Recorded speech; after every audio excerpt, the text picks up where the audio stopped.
Something fans often forget when watching football is we are watching other human beings play. They aren't robots, video game characters, or chess pieces. Sure, they may be leaps and bounds richer and more athletic than us, but they have to abide by the same laws and daily human interactions and scrutiny as the rest of us. But not only do the fans forget this, but I think the players do from time as well, as their everyday moves are broadcasted for the world to see and are essentially on a pedestal. My name is Nnamdi, and this week's Notebook is your NFL tabloid, covering the most salacious and juicy controversies surrounding the league. All right, first off, NFL Hall of Famer Brett Favre is being accused of colluding with former Mississippi Governor Phil Bryant to divert $5 million of welfare funds to build a volleyball complex at the University of Southern Mississippi. Though the former Packers icon denies the accusations, text messages convincingly show Favre had a hand in the scheme. A few things to keep in mind. One, Mississippi is one of the poorest states, and a lot of its residents rely on that welfare money to assist in their everyday life, especially African Americans.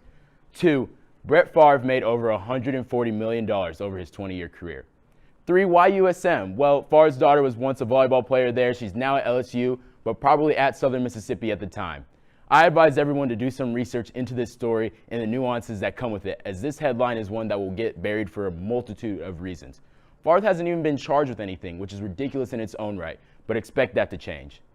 All right, next we're going to go to some storied beef that goes all the way back to 2017, was rekindled in Sunday's bout between the New Orleans Saints and Tampa Bay Buccaneers. And of course, I'm talking about the feud of Saints cornerback Marshawn Lattimore and Bucs wide receiver Mike Evans.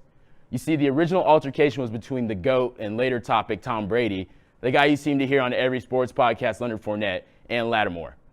Lattimore and Brady exchanged words, and is really what got this going. And then Evans came on. Playoff Lenny then gives a shove back, and that activated Mike Evans from the sideline as he does his best TJ Watt impression, throwing his entire frame into Lattimore, causing Marcus May to then bring Mike Evans to the ground. All hell breaks loose, and after the situation cools off, Mike Evans is ejected from the match and later finds out will be suspended a game. Like I said, not their first scuffle, as since the two have entered the league, they love to go against each other 1v1, causing some fiery matchups, heated exchanges, and full-on brawls. Like this one instance when the then Bucs quarterback and now Saints quarterback, also avid crab leg enjoyer, Jameis Winston, instigated Lattimore, poking him in the back, causing Lattimore to retaliate, then Mike Evans to full-on swoop into action and basically jump Lattimore like it was a street ball of some sorts. The real kicker is who may have had a hand in instigating this year's annual Evans and Lattimore title card match, being Bruce Arians, the former Bucs head coach and current senior football consultant for the team, who probably shouldn't have been on the sideline at the time. But you can see him say something to Lattimore before Mike Evans did his best Jeff Hardy impression. Arians is now being investigated by the NFL for his involvement in the altercation. All right, let's stick to some more Bucs drama. While Tampa Bay is now 2-0 on the season, there were concerns internally as Tom Brady left for training camp. He left training camp 11 days this preseason. Head coach Todd Bowles said the absence was planned, and an insider, Ian Rappaport, claims there was no medical emergency. But no one in the football world or the internet was content with these answers. So everyone had to throw out their theories, and there seems to be three plausible ones. And it's a mix of funny, unfortunate, and just plain weird. It's reported that Brady and his Brazilianaire wife, Gisele Bündchen, had been living separate for about a month and had troubles at home ever since Brady infamously unretired from football. So the rumor mill believes Tom Brady wants to spend time with his kids and his wife in an attempt to fix his marital woes. Another rumor is that Brady left to join the cast of The Masked Singer, the hit ABC show that has seen the likes of Victor Oladipo, Lonzo Ball, and even former teammate of Brady's, Antonio Brown.